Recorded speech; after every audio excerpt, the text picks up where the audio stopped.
Hello my dear students, मी Sawant sir तुमचं सावंत गुरुकुल ह्या चॅनलवरती पुन्हा एकदा स्वागत करतो. तर आपण शिकतोय MRX सब्जेक्ट आणि त्याच्यातला unit number 1, that is the basic of the maintenance and repair.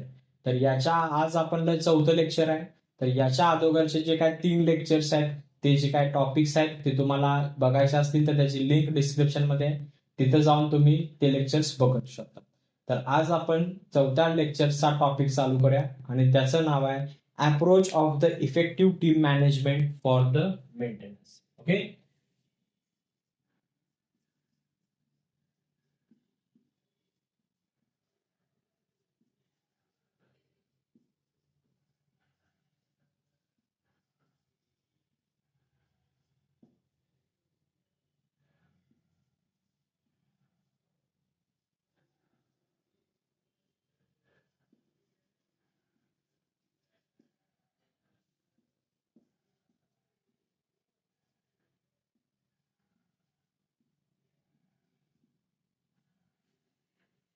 जरी या टॉपिकचं जरी नाव तुम्हाला जरी खूप मोठं वाटत असलं तरी ह्याचा जो काय अर्थ आहे हा अगदी सोपा आणि सरळ आहे.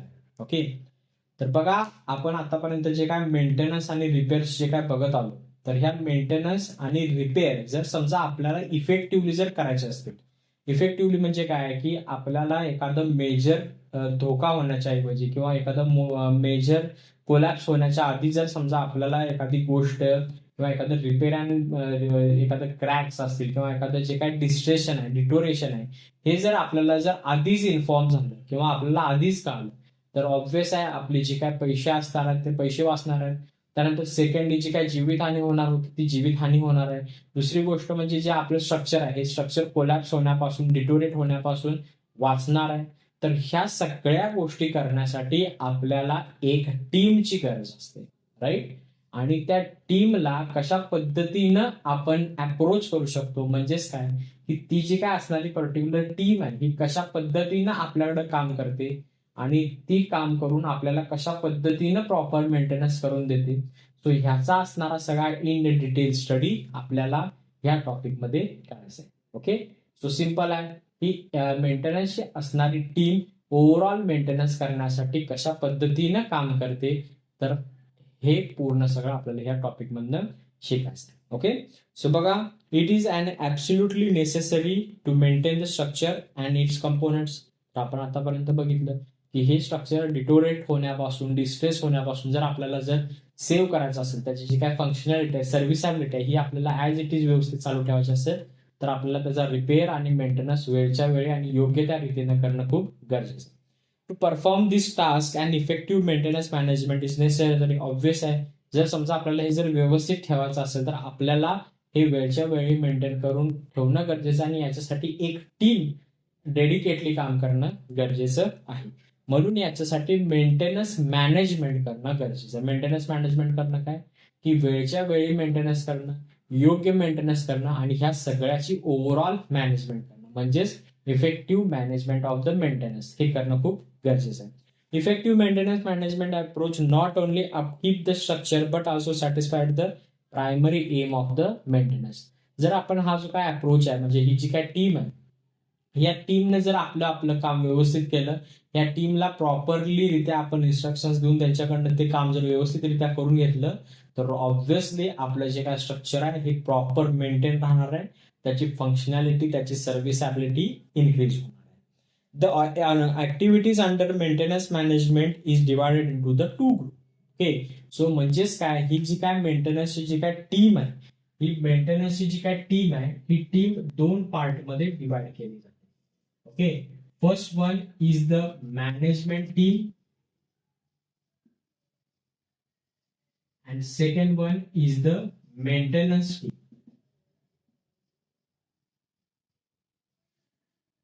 ओके. सो आता ही मॅनेजमेंट टीम काय काम करतं आणि मेंटेनन्स टीम काय काम करतं बघा.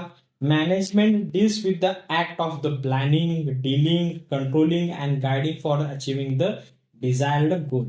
जसं की आपण मागच्या वेळेस टाइप्स ऑफ मेंटेनन्स शिकत असताना प्रिव्हेंटिव्ह मेंटेनन्स शिकलो किंवा पिरियॉडिकल मेंटेनन्स शिकलो, त्याच्यामध्ये एक टाइम इंटरव्हल फिक्स दिलेला असतो आपल्याला किंवा त्या एका ठराविक टाइम इंटरव्हल मध्ये आपण काम करत असतो.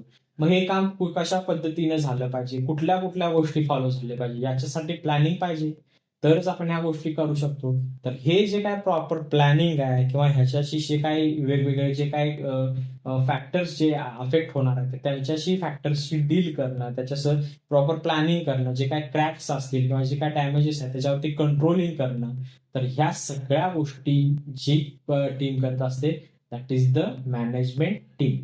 आणि ती मॅनेजमेंट टीम काय करते, तर आपल्याला एक्सपेक्टेड असणारा जो काही डिझायर्ड गोल आहे आपल्यासाठी, म्हणजेच ऍज अ ओनर म्हणून, ऍज अ ऍसेट ओनर म्हणून, त्या बिल्डिंगचा ओनर म्हणून माझं काय एक्सपेक्टेशन असणार आहे की माझ्या बिल्डिंगची जी काय सर्व्हिसॅबिलिटी आहे ती वाढत जावावी किंवा आहे ही इंटॅक्ट मध्ये व्यवस्थित माझी बिल्डिंग राहावी, त्याची सर्व्हिसॅबिलिटी व्यवस्थित राहावी, त्याची जी काय फंक्शनॅलिटी आहे ही प्रॉपरली राहावी.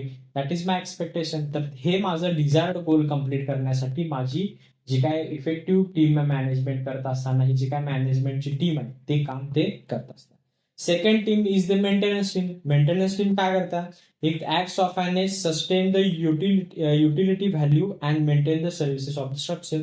म्हणजेच काय की जे ऍक्च्युअल मेंटेनन्सचे जे काम करायची जी काय टीम आहे ती कोण करत असता, मेंटेनन्स टीम. तर ती काय करता, जी काय युटिलिटी व्हॅल्यू आहे म्हणजे जे मी स्ट्रक्चर ज्याच्यासाठी बांधलेलं आहे ते स्ट्रक्चर बांधलेलं, ते त्याची जी काय पर्पज व्हॅल्यू आहे ती पर्पज व्हॅल्यू मेंटेन ठेवायची, त्याची सर्व्हिसॅबिलिटी इंटॅक्ट मध्ये ठेवून माझं मेंटेनन्सचं काम व्यवस्थित करायचं आणि व्यवस्थित सर्व्हिस प्रोव्हाइड करायचं काम कोण करत असतं, तर ही मेंटेनन्स टीम करत असते. Okay, so the approach of the maintenance management is act of the dealing, controlling and guiding the maintenance team. Okay, तर सगळ्यात पहिल्यांदा हे जे काय इफेक्टिव्ह मेंटेनन्स मॅनेजमेंट जे आपण म्हणतो तर त्याच्यामध्ये दोन पार्ट इन्क्लूड, जसं आपण म्हणले तर त्या दोघांचंही काम तेवढ्याच व्यवस्थित इफेक्टिव्हली होणं गरजेचं आहे, ज्याच्यामध्ये प्लॅनिंग होणं, डीलिंग होणं, कंट्रोलिंग विथ दॅट प्रॉब्लेम हे पण गरजेचं आहे आणि त्या मेंटेनन्स टीमला प्रॉपर इन्स्ट्रक्शन देणं सुद्धा गरजेचं आहे. तर ह्या गोष्टी जर व्यवस्थित झाल्या then we will call it as an effective maintenance management. Effective maintenance management aim to increase the structural facility by lowering the total cost. हेच तर मुख्य एम आहे आपलं, की जी काय येणारी जी काय कन्स्ट्रक्शन कॉस्ट आहे किंवा सॉरी जी काय येणारी जी काय मेंटेनन्स कॉस्ट आहे ही मेंटेनन्स कॉस्ट कशी झाली पाहिजे, मिनिमम झाली पाहिजे, जेणेकरून आपल्याला जे काय मेजर कोलॅप्स वर्क जे होणार आहे किंवा एखादा मेजर धोका होणार आहे तो अवॉइड होऊन आपली कॉस्ट मिनिमम झाली पाहिजे. तर हे करण्याचं काम इफेक्टिव्ह टीम मॅनेजमेंटमध्ये आपल्याला मिळतं. So effective maintenance management approaches काय काय करतात तर त्याची एक लिस्ट आहे ती बघूया. तर इफेक्टिव्ह मेंटेनन्स मॅनेजमेंटमध्ये they will give the planning, designing, detailing of the maintenance system. तर हे कशा पद्धतीनं तुमचं मेंटेनन्सचं काम होणार आहे, कशा पद्धतीनं ते डील करायचं आपल्याला, कशा पद्धतीनं ते डिझाईन असणार आहे, कसे डिटेल्स असणार आहेत, ह्या सगळ्या सिस्टीमच्या गोष्टी इफेक्टिव्ह टीम मॅनेजमेंट किंवा मेंटेनन्स मॅनेजमेंटमध्ये येतात. Workflow, leadership, policy deployment.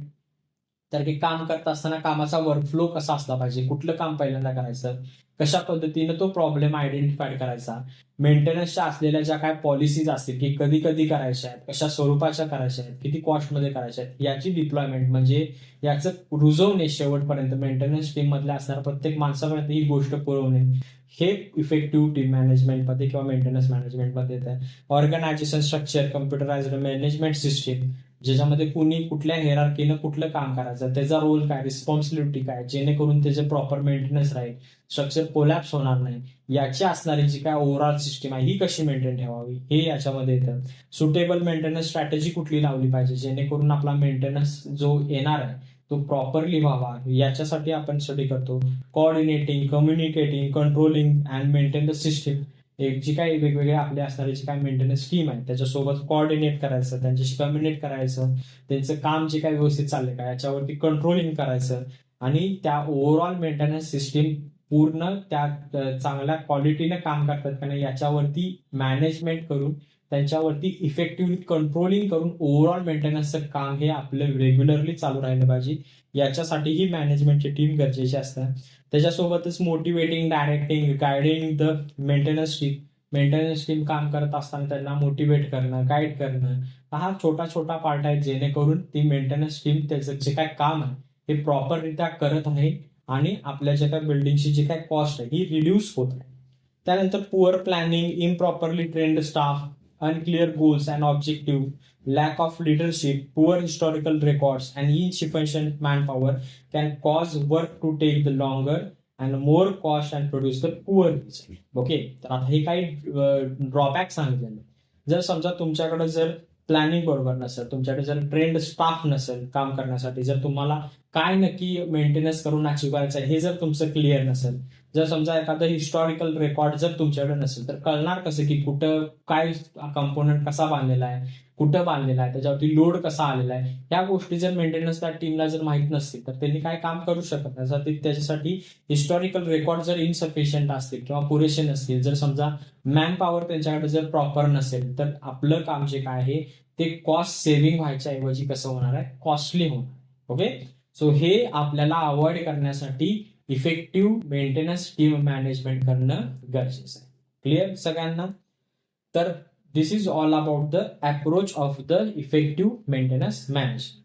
आता हे प्रॉपर मेंटेनन्स मॅनेजमेंट करण्यासाठी आपल्याला एक डॉक्युमेंट बघावं लागतं, that is the maintenance manual. Okay, so next part is the maintenance manual.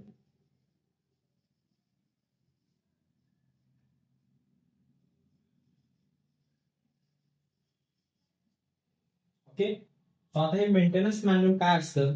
So maintenance manual is the document provided detailed infrastructure for the detailed information or the instructions. तर त्या एका डॉक्युमेंटमध्ये detail instruction दिलेले असतात. कशाबद्दल instruction दिलेले असतात? Regarding the inspection, operations, repairs and upkeeping of the buildings and the its equipment.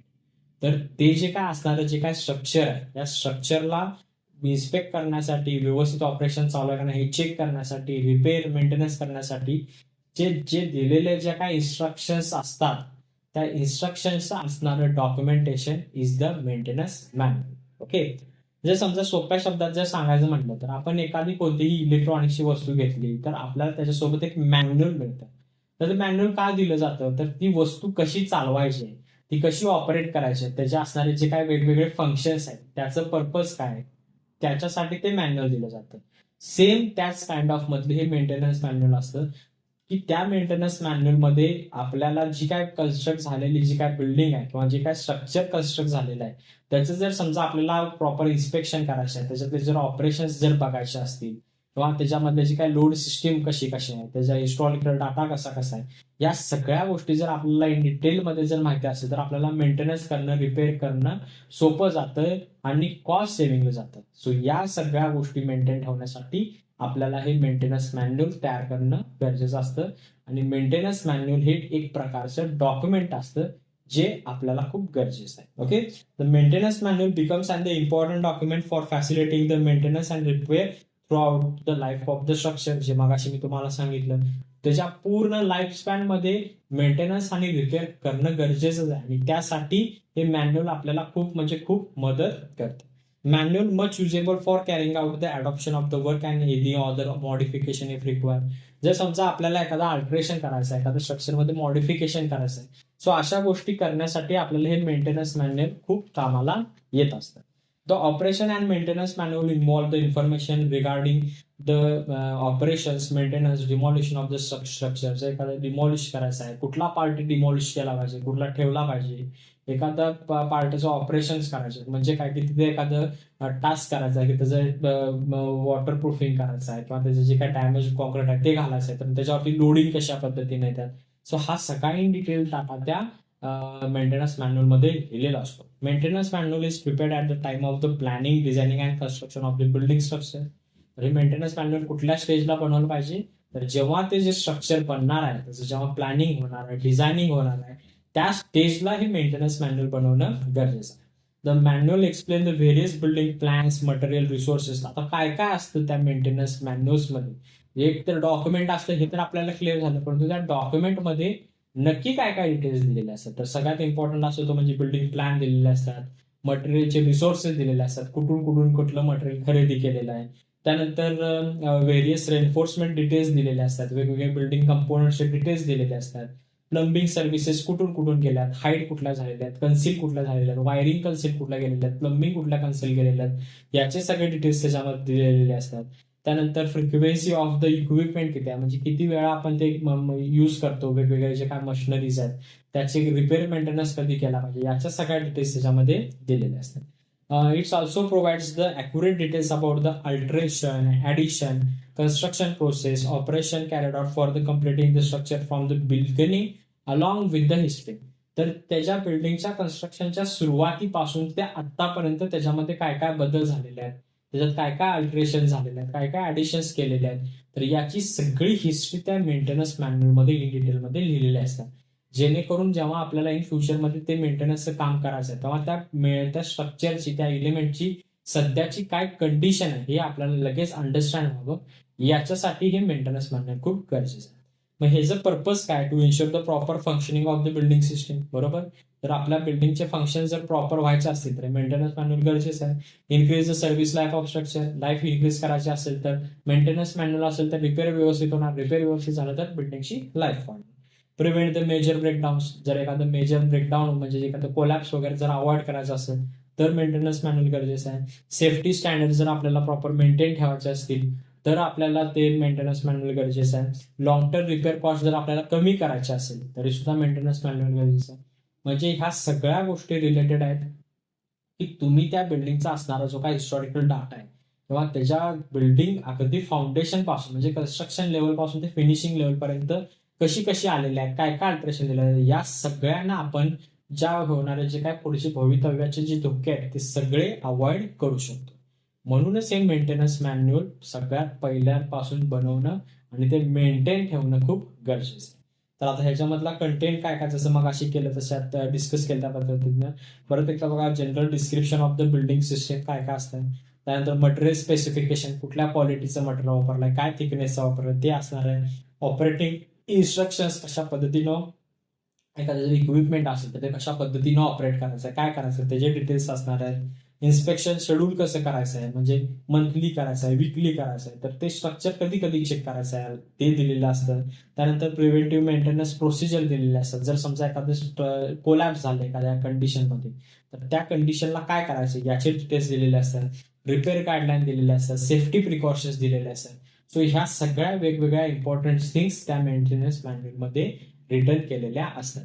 Obvious आहे, जर मेंटेनन्स मॅन्युअल जर तुमचं प्रॉपरली जर असेल तर जे आपण मगाशी बघितलं जी काय मेंटेनन्स टीम आहे त्या मेंटेनन्स टीमला पण काम करण्यासाठी सोपं जाणार आणि त्यांना जर इफेक्टिव्हली काम करायचं असेल तर त्याच्या मॅनेजमेंट टीमला ते प्रॉपरली प्लॅनिंग करणं गरजेचं आहे, त्याचं डिटेलिंग करणं गरजेचं आहे आणि ह्या सगळ्या गोष्टी मेंटेनन्स मॅन्युअल्सशी रिलेटेड.